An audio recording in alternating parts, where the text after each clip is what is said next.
I'm in the studio with Veronica Miracle. Veronica? Yes. How are you doing today? I'm doing good. How are you? Excellent, excellent. That interview looked really intense. Absolutely. How was that? What was that experience like interviewing Laura? It was definitely difficult going into it. You know, to talk to somebody who's experienced so much pain, you have to be extremely delicate. And you know, I didn't want to prod. I didn't want to ask the wrong questions. I didn't want her to like trigger any emotional pain from the past. Right. You don't want to bring that all up to the surface again. Yeah. It was really difficult for me. Because, and just watching her, listening to her, you know, I would get so wrapped up in it, so intense that I would forget what to say next. Like I would forget my interview questions. So it was hard to distance yourself from it enough to remember. I felt like I was there. I felt questions. like I was in it. And, you know, people in the back, you know, cameramen, directors, producers were crying. It was definitely a journey, to say the least. Wow, that sounds really, really intense. Yeah. So having seen Corey's footage and having done the interview with Laura, what do you think about cliff jumping now? Do you think you would do it? You think you'd jump off a cliff into some water? Or you think? Right. No, it's difficult. I've gone to the cliffs around Pullman before, and even then, you know, I was jumping from like a really, really small cliff, like not even 10 feet, and I was horrified. And now to watch this, I've got more evidence, you know, to not do it, just because it's so absolutely dangerous. I mean, Corey's footage is incredible, and I know that they're extremely smart when they do it. They're not drinking, which unfortunately Brandon was drinking that day, and I think that had a big factor in it. You know, they practice from low levels and they go to higher levels, as he mentioned. And so, for me... Had Brandon ever done any cliff jumping, do you know, before that? Yes. Laura mentions in her interview that he was an adrenaline junkie. He loved all that stuff. And earlier that day, he had jumped from like a 35-foot cliff and done a backflip totally fine. And so that 100-foot cliff, you know... There's a big difference between 35 feet and 100 feet. Absolutely, but when you've got some liquid courage in you... So you think alcohol played a pretty large role in this then? Definitely, okay. You know. She also said that when he's up there at the very top, people from down below were saying like, jump, jump, jump. I mean... So you think the pressure, there's kind of the pressure, the alcohol, there's just so many factors. Sure. Either way, you know, it didn't end up... Right, and we do know how that ended up turning out. Yeah, well, thank you very much, Veronica. Absolutely. When we come back, we're going to do our interview with Asiki Ayume.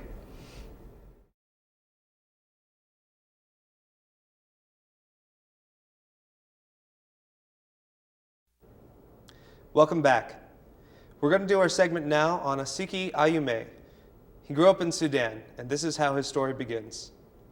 I'm sitting to the right of the camera shot at the apartment of Asiki Ayume, my friend and once roommate. I've asked him to recall his childhood in southern Sudan in the town of Ye, specifically about his early education. He had this to say. I never looked forward to go to school. Because when I started going to school, I was bullied a lot.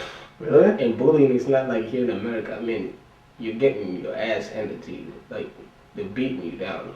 So, they're taking your lunch money. You know? Yeah. So you're going there, you're going to be, you know, somebody's girl, somebody's little girl. You know? So until you step up or you have somebody that, you know, it's your brother or something. In my case, my brother. Yeah. Yeah, but, yeah, it's different. So that's the reason that I didn't want to, like, you have to fight every day, pretty much. Sometimes I fight 3 times a day in school in Africa. And how old were you? I would say about 5, 6. I was already fighting every day, just going to school. I don't know. And teachers, you know, they're allowed to cane you, beat you down in school. You know, you talk in the class when you're not supposed to talk to. If you talk to the next student, you know, you could get caned for that. Yeah. You know, you miss a couple of questions in your, you know, homework or anything. I remember this specifically, and we used to call that teacher Tiger because his eyes were all red and stuff. And we had like, I think it was like social science homework, and I must have missed like, I think it was like 20 questions. I don't remember exactly, but for each question that I missed, you know, I got caned 5 times. About just like you know, guava branches are like really flexible. You either use guava, or you get the, you know, those little yellowish bamboo. Yeah. The one that's really solid inside, not the hollow one. Oh. Those are really good too. So the teachers, when they come to school, part of what they do on the side is like finding the nice can to this. So we got to the point where, like, this is the funny part. Like, we just knew that we go to school and we get canned every day. Yeah. You take like papers, like books like this, you know, you cut them real nice and you stash them in your shorts. And so you get canned and you can hear this loud sound, it's like, bah! And so we figured out that that thing, like books are loud and stuff, you know, so we decided that, you know, you're going to wear multiple shorts. Oh yeah. You know? So you wore multiple shorts, you took like some rags, you see this guy, all of a sudden you got this big butt behind you. We're in the studio with our director, Nick Taché. Nick? How's it going, Alex? It's going well for me. How about for you, Nick? About the same as always. Excellent. So different seeing you on this side of the camera. Yeah, you know, this was a story that I thought really needed to be told, whether or not we could get the talent in or not. You know, Asiki's someone that is really good to hear from, I think, for people that are living their lives here. He has an amazing story to tell. I understand you knew him for a little while before the interview.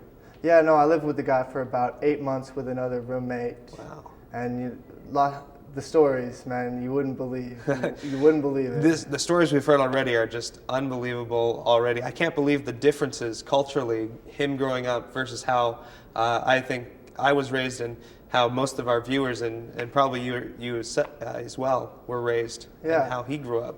The thing that I thought was most striking when I started talking to him was the amount of violence that he had to deal with, between dealing with the kids, you know, at school, fighting from the age of like 5 on, I think he said, and then having to go and deal with, you know, these teachers and some of the regulations that they have. Sure, yeah, intense. It was amazing, the whole thing about the uniforms. You had to wear the uniforms, but if you didn't wear shoes, it was okay. Yeah. Yeah. You don't see that. It's very strange stuff. But I understand the next part of this video is even more intense, so let's go right to it. So this is the second half of Asiki's story. I asked Asiki to describe some of the civil unrest that's going on in Sudan right now and how it affected him.